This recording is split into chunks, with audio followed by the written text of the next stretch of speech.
আমাদের সমাজে শিক্ষিত এবং অর্ধশিক্ষিত লোকজনের মাঝে একটি ভুল ধারণা প্রচলিত আছে। যারা আলেকজান্ডারের নাম শুনেছে এবং ইতিহাস পড়েছে তারা মনে করে জুলকারনাইন বলে যে একজন রাজার নাম কোরআনে উল্লেখ আছে, সেই জুলকারনাইন আসলে আলেকজান্ডার, গ্রিক সম্রাট আলেকজান্ডার। এরকম একটি প্রচলিত ধারণা আছে এবং এই ধরনের শিক্ষিত বলেন বা অর্ধশিক্ষিত লোক বলেন, তাদের সাথে যতই আপনি বলেন যে না জুলকারনাইন আলেকজান্ডার নয়, তারা বিশ্বাস করে না। তাদের ধারণায় তারা স্থির থাকে। কিন্তু সূরা কাহাফের ৮৩ থেকে শুরু করে ৯৮ নম্বর আয়াত পর্যন্ত দেখলে আপনার কাছে স্পষ্ট হয়ে যাবে যে জুলকারনাইন আসলে আলেকজান্ডার নয়।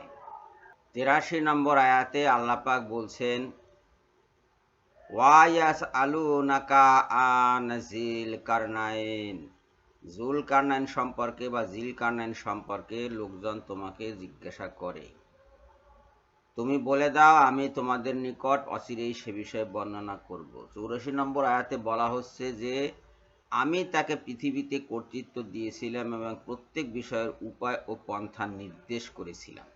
তার মানে স্বয়ং আল্লাহ পাক তার নির্দেশকর্তা ছিলেন জুলকারনাইনের। আল্লাহ পাক তাকে পথ নির্দেশ করেছেন, তিনি হেদায়েতের উপরে ছিলেন এবং প্রত্যেক বিষয়ের উপায় বলে দিয়েছেন আল্লাহ পাক। আসসালামু আলাইকুম বন্ধুগণ, আপনারা সূরা কাহফের এই ৮৩ থেকে ৯৮ নম্বর আয়াত পর্যন্ত পড়লে বুঝতে পারবেন যে আলেকজান্ডার এবং জুলকারনাইন এক ব্যক্তি নয়। আল্লাহ বললেন, হে জুলকারনাইন, তুমি তাদেরকে শাস্তি দিতে পারো অথবা তাদেরকে সদয়ভাবে গ্রহণ করতে পারো। তার মানে আল্লাহ জুলকারনাইনের সাথে কথা বলছেন। এটা হলো ৮৬ নম্বর আয়াত।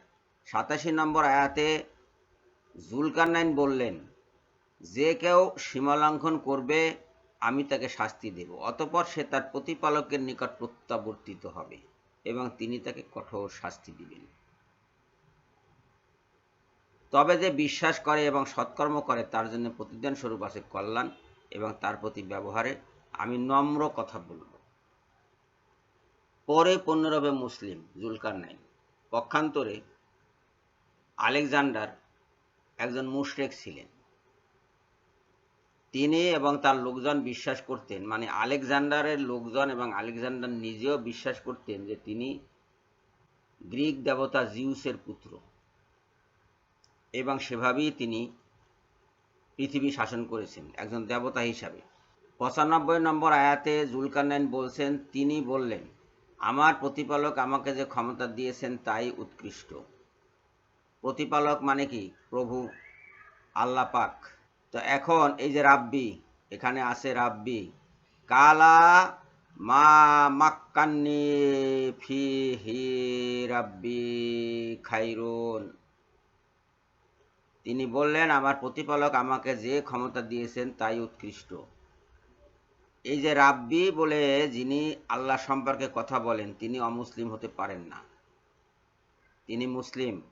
৯৮ নম্বর আয়াত পর্যন্ত এটা প্রমাণিত হয় যে জুলকারনাইন একজন মুসলমান ছিলেন। এই যেমন এখানে বলছেন, কালা হাজা রাহমাতুম মির রাব্বি। জুলকারনাইন কি বলেছে? এটা আমার প্রতিপালকের অনুগ্রহ, এটা আমার প্রতিপালকের অনুগ্রহ। রাব্বি, রব, আল্লাহকে বলা হচ্ছে, আল্লাহর এক নাম হলো রব। রাব্বি মানে আমার প্রভু। তাহলে তিনি মুসলিম ছিলেন, মুমিন ছিলেন, তিনি কাফের বা মুশরিক ছিলেন না। পক্ষান্তরে আলেকজান্ডার মুশরিক ছিলেন বা কাফির ছিলেন এবং তিনি এমন একটা সময় ছিল যখন নিজেকেই খোদা বলে দাবি করার প্রস্তুতি নিচ্ছিলেন, সেই সময় তার মৃত্যু হয়। কাজে এই ধারণাটি যেন আমরা কেউ পোষণ না করি যে জুলকারনাইন এবং আলেকজান্ডার এক ব্যক্তি। জুলকারনাইন আলেকজান্ডার অনেক অনেক অনেক আগের সম্রাট। সবাইকে ধন্যবাদ জানিয়ে এখনকার মতো বিদায় হচ্ছি। আল্লাহ হাফেজ।